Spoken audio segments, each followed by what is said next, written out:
जय हिंद एवरीवन, स्वागत है आपका हमारे चैनल इंडियन डिफेंस एनालिसिस में, जहां आपके लिए लेकर के आते हैं इंडियन डिफेंस की टॉप अपडेट्स को। दोस्तों, भारत में इस समय डिफेंस सेक्टर में जो आत्मनिर्भरता है उसको प्राप्त करने के प्रयास किए जा रहे हैं, जो कि काफ़ी उल्लेखनीय हैं और उनकी सराहना भी होनी चाहिए। लेकिन एक चीज़ जो कि हम काफ़ी अच्छे से समझते हैं और वो ये है कि डिफेंस सेक्टर में सेल्फ रिलायंस यानी आत्मनिर्भरता को तब तक प्राप्त नहीं किया जा सकता जब तक कि कुछ क्रिटिकल टेक्नोलॉजीज हैं जिनको हम विकसित नहीं कर लेते, और एरो इंजन उसमें से एक सबसे अहम कड़ी मानी जाती है। आज तक भारत में कोई उन्नत एरो इंजन विकसित नहीं किया जा सका, जिसकी कमी हमें समय समय पर खलती रही है, और उसके पीछे के कई कारण हैं। क्योंकि इंजन्स के निर्माण करने में बहुत सारी कॉम्प्लेक्स टेक्नोलॉजीज का इस्तेमाल किया जाता है, और इसके लिए जो मेटलर्जिकल चैलेंजेस हैं वो भी काफ़ी बड़े होते हैं। उनको पूरा करने के लिए हमारे पास एक्सपर्टीज और एक्सपीरियंस का होना काफ़ी इम्पोर्टेंट है, और इसी के अभाव के चलते भारत में अभी तक कोई भी उन्नत जेट इंजन विकसित नहीं किया जा सका।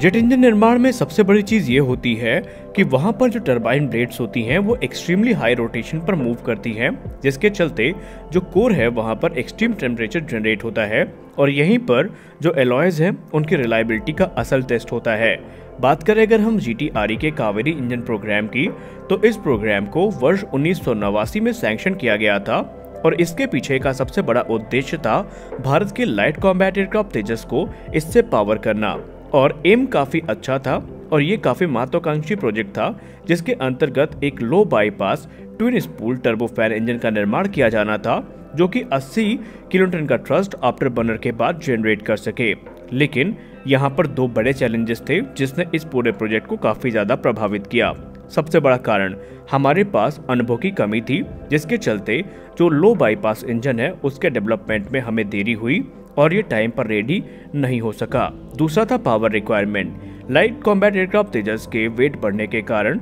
इसमें जो पावर रिक्वायरमेंट थी वो भी लगातार बढ़ती रही, और फाइनली वर्ष 2008 में जो कावेरी इंजन प्रोग्राम है इसको तेजस प्रोग्राम से डीलिंक कर दिया गया, और फाइनली 2014 में जो कावेरी इंजन प्रोग्राम है ये अधर में लटकता दिखाई पड़ा। या अगर हम आसान शब्दों में कहें तो तेजस प्रोग्राम में इसका इस्तेमाल करने की जो अभी अपेक्षाएं की जा रही थी उनका लगभग वर्ष 2014 में अंत हो गया। अगर हम वर्ष 2011 की कैग रिपोर्ट की बात करें तो कैग रिपोर्ट में ये कहा गया कि GTRE के द्वारा 242% के कॉस्ट ओवररन और 13 वर्ष की डिले के बाद भी ऐसा उन्नत इंजन विकसित नहीं किया जा सका जो कि तेजस को पावर करने के लिए सफिशिएंट हो। यहाँ पर GTRE ने खुद को ये करते हुए डिफेंड कर लिया कि उनके पास जो state of the art wind tunnel है वो उपस्थित नहीं है भारत में, और उन्होंने US टेक्नोलॉजी रिस्ट्रिक्शंस को भी एक अहम कारण बताया। और कैग की रिपोर्ट की ये जो बात है ये काफ़ी चौंकाने वाली थी, क्योंकि यहाँ पर कावेरी इंजन को एक बहुत बड़ा झटका लगा था, क्योंकि इससे काफ़ी उम्मीद की जा रही थी।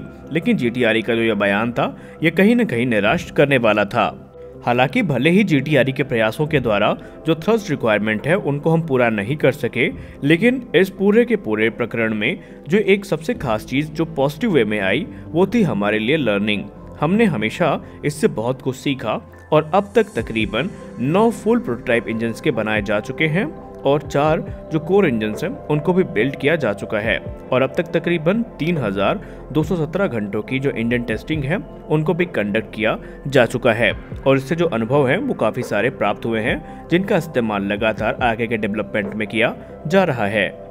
हालांकि हमने आपको पहले भी डिफेंस न्यूज के माध्यम से यह अवगत करवाया है कि GTRE कावेरी जो है उसके अलग अलग टेस्ट में अब तक इस इंजन का जो विथ थ्रस्ट है वो 70.4 किलोन्यूटन अचीव किया गया है, जबकि ड्राई थ्रस्ट यानी बिना आफ्टर बर्नर का जो थ्रस्ट था वो 46 किलोन्यूटन का था। लेकिन हमें जो रिक्वायरमेंट है वो 81 किलोन्यूटन के थ्रस्ट की है, ताकि इसका इस्तेमाल लाइट कॉम्बैट एयरक्राफ्ट तेजस में किया जा सके। गौर करने वाली बात ये है कि भले ही इस प्रोग्राम को काफ़ी सेटबैक्स का सामना करना पड़ा हो, लेकिन अगर हम कावेरी इंजन के कोर की बात करें तो बिना आफ्टर बर्नर के ये कोर काफ़ी स्टेबल था, और इसमें पुराने जो कई इश्यूज थे उनको भी रिजॉल्व कर लिया गया है, और कोर जो है इंजन का वो पूरी तरीके से फिक्स हो चुका है। और जो ड्राई थ्रस्ट है वो 46 किलोटन का प्राप्त भी हुआ है, हालांकि अभी इसे सर्टिफाइड होना बाकी है।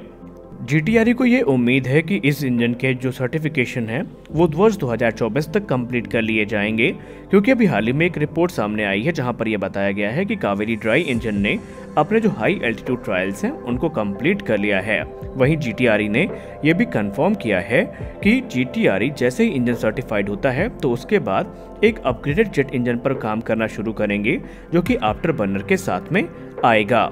आपको तो पता ही होगा कि डिफेंस एक्सपो 2022 के दौरान एक अपडेट सामने आई थी जहां पर आपको पता चला था कि कावेरी इंजन को रशिया में हाई एल्टीट्यूड ट्रायल्स के लिए भेजा गया था और इसमें IL-76 जो प्लेटफॉर्म है उसको टेस्ट बेड के तौर पर इस्तेमाल किया गया था और ये काफ़ी क्रूशियल स्टेप माना जाता है सर्टिफिकेशन के लिए। अच्छी बात यह है कि ये टेस्ट कंप्लीट हो चुके हैं और जो भी वहाँ पर रिक्वायरमेंट थी वो प्राप्त भी कर ली गई हैं। अब इस इंजन का इस्तेमाल बेसिकली हमारा घातक अनमैन्ड कॉम्बैट एरियल व्हीकल जो है उसमें किया जाना सुनिश्चित किया गया है।